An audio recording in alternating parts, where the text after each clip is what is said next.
Cristo nuestro Salvador. Principio de su ministerio.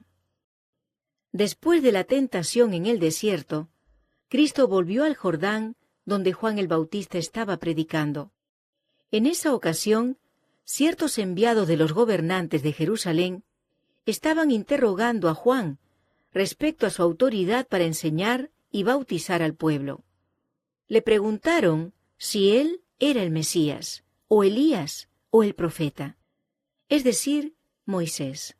A todo esto contestó: «No soy».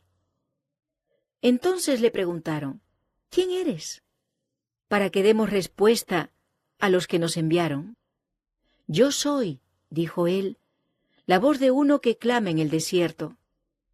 Enderezad el camino del Señor», según dijo el profeta Isaías.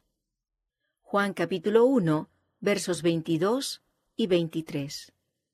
En tiempos antiguos, cuando un rey viajaba de una parte del país a otra, enviaban hombres delante de él para preparar los caminos.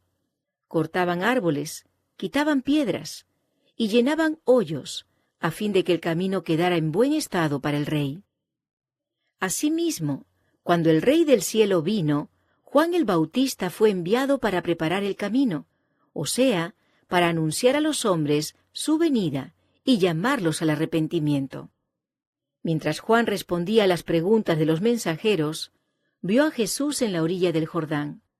Sus facciones se iluminaron y, extendiendo las manos, dijo: «En medio de vosotros está uno, a quien no conocéis, el mismo que viene después de mí, a quien yo no soy digno de desatar la correa de su zapato». Juan capítulo 1, versos 26 y 27. El pueblo se conmovió mucho. El Mesías estaba en medio de él. Todos miraban ansiosamente hacia uno y otro lado para ver a aquel de quien Juan había hablado. Jesús, empero, se había mezclado con la multitud y había desaparecido de la vista. El día siguiente, Juan vio a Jesús y, señalándolo, clamó: «He aquí el Cordero de Dios que quita el pecado del mundo». Juan habló luego de la señal que se había visto durante el bautismo de Cristo y añadió: «Yo lo he visto y he dado testimonio que éste es el Hijo de Dios». Juan capítulo 1, versos 29 y 34. Con reverencia y admiración, los oyentes miraron a Jesús preguntándose unos a otros: ¿es este el Mesías? Vieron que Jesús no ostentaba las características de los ricos o grandes de este mundo. Su vestidura era común y sencilla, como la que llevaban los pobres. Pero en su rostro pálido y ansioso había algo que tocó sus corazones. En ese rostro vieron dignidad y autoridad, y cada mirada, cada facción de su semblante hablaba de compasión divina y de amor indecible. Sin embargo, los mensajeros de Jerusalén no se sintieron atraídos hacia el Salvador. Juan no había dicho lo que les hubiera gustado oír. Esperaban que el Mesías viniera como gran conquistador. Vieron que no era esta la misión de Jesús y, disgustados, se apartaron de él. Al día siguiente, Juan vio a Jesús otra vez y volvió a decir: «He aquí el Cordero de Dios». Al oír esto, 2 discípulos de Juan siguieron a Jesús. Prestaron oído a sus enseñanzas y se hicieron discípulos suyos.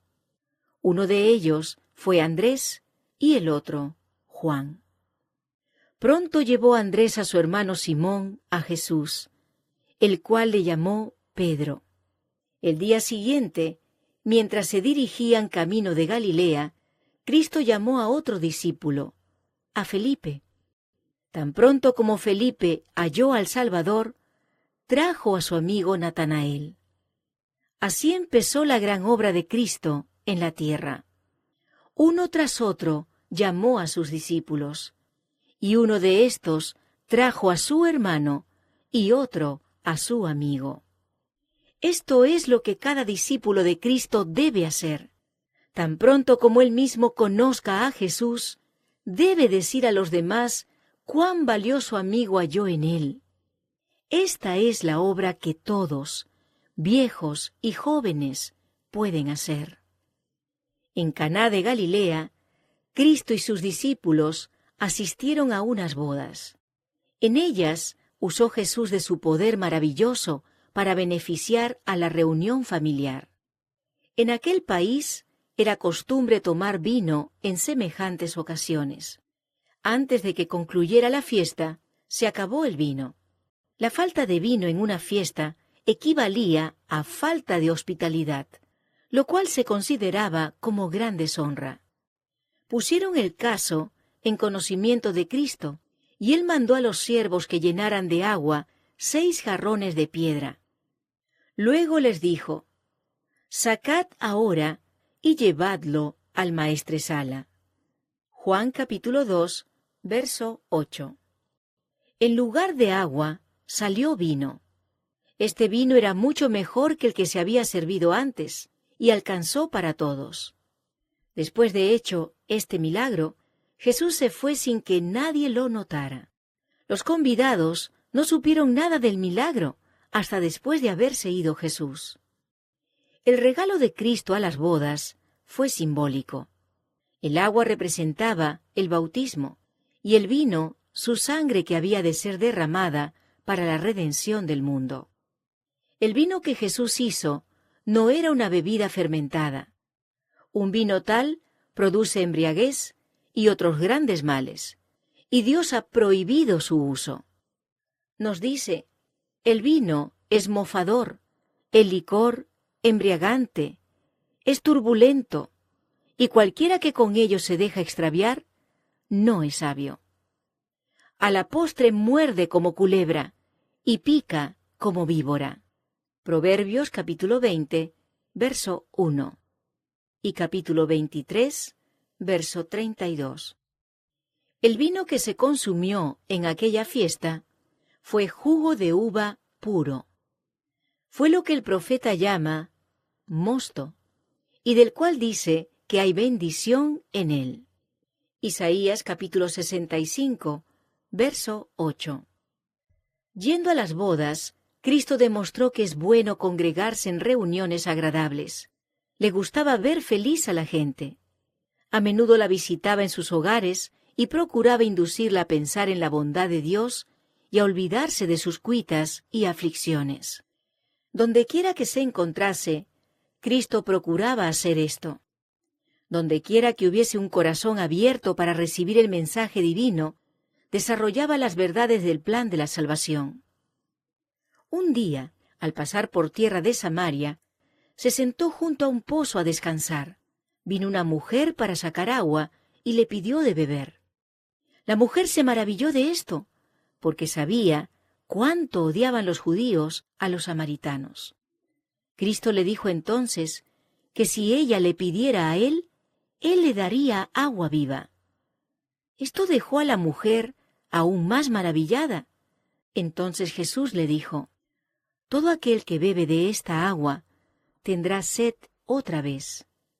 Mas el que bebiere del agua que yo le daré, nunca jamás tendrá sed, sino que el agua que yo le daré será en él una fuente de agua que brote para vida eterna». Juan capítulo 4, versos 13 y 14. Por agua viva se entiende el Espíritu Santo. Como un viajero sediento necesita agua para beber, así nosotros necesitamos al Espíritu de Dios en nuestros corazones. El que bebiere de esta agua no volverá a tener sed. El Espíritu Santo trae el amor de Dios a nuestros corazones, satisface nuestros anhelos, de manera que las riquezas, los honores y los placeres de este mundo no tienen atractivos para nosotros. Este Espíritu nos llena de tal gozo que deseamos que los demás participen de él. Será en nosotros como manantial de agua que brote para bendición de cuantos nos rodean. Y todos aquellos en quienes mora el Espíritu de Dios vivirán para siempre con Cristo en su reino. Recibido en el corazón por medio de la fe, es el principio de la vida eterna. Esta bendición preciosa fue ofrecida por Cristo a la mujer samaritana con la sencilla condición de que la pidiese. Él nos las dará a nosotros también, bajo la misma condición. Esta mujer había violado los mandamientos de Dios y Cristo le mostró que conocía los pecados de su vida, pero también le mostró que era su amigo, que la amaba y compadecía, y que siempre que estuviese dispuesta a abandonar sus pecados, Dios la recibiría como su hija. Con alegría oyó ella esto. Llena de gozo se fue a la ciudad cercana y llamó a los habitantes para que viniesen a ver a Jesús. Vinieron muchos al pozo y pidieron al Señor que se quedase con ellos. Se quedó 2 días enseñándoles, y muchos escucharon sus palabras. Se arrepintieron de sus pecados y creyeron en Él como en su Salvador. Durante su ministerio, Jesús visitó por 2 veces Nazaret, donde viviera en su infancia y juventud. Durante la primera visita, entró en la sinagoga el sábado. Leyó la profecía de Isaías respecto a la obra del Mesías, que había de predicar las buenas nuevas a los pobres, consolar a los afligidos, dar vista a los ciegos y sanar a los enfermos. Luego dijo a los oyentes que todo eso se había cumplido en aquel día. Era la obra que él mismo estaba haciendo. Al oír estas palabras, los oyentes se llenaron de alegría. Creyeron que Jesús era el Mesías prometido. Sus corazones fueron conmovidos por el Espíritu Santo y respondieron con amenes fervientes y alabanzas a Dios. Luego se acordaron de que Jesús había vivido entre ellos como carpintero. A menudo le habían visto trabajando en el taller con José. Y aunque su vida entera se había caracterizado por actos de amor y misericordia, no quisieron creer que Él era el Mesías. Por medio de tales pensamientos, abrieron la puerta a Satanás para que dominase sus ánimos. Se llenaron de ira contra el Salvador. Clamaron contra Él y resolvieron quitarle la vida. Le llevaron por la fuerza hasta una altura con la intención de despeñarle. Pero hubo ángeles santos cerca de Él para protegerle. Así que pasó ileso por en medio del gentío y no le pudieron encontrar.